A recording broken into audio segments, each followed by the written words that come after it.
Μια φορά και έναν καιρό, πριν από πολλά χρόνια, η Σιμέλα θέλει να κάνει ψώνια από τη διπλανή πόλη.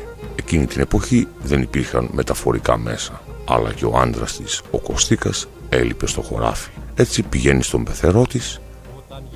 Αυτός, επειδή είχε πολλή δουλειά, λέει στον άλλο το γιο, τον Γιουρίκα, πως πρέπει να πάει τη Σιμέλα μέχρι την πόλη, να την συνοδεύσει. Και έτσι έγινε. Όμως ήταν Ιούλιος και είχε καύσωνα γύρω στους 40 βαθμούς Κελσίου. Στη μέση της διαδρομής, λέει ο Γιουρίκας τη Σιμέλα, πιούμε λίγο νερό, να ανεβάσουμε τον κουβά να πιούμε νερό.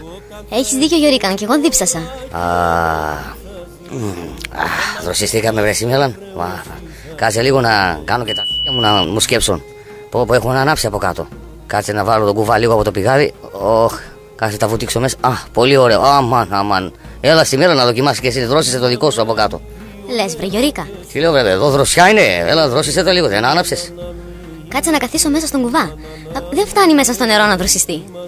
Έχεις δίκιο. Λοιπόν, άκου τι θα κάνουμε Σιμέλα. Θα βάω εγώ το δικό μου μέσα και θα το βάζω στο δικό σου μέσα για να δροσιστεί. Έλα. Είδες, δροσίστηκες.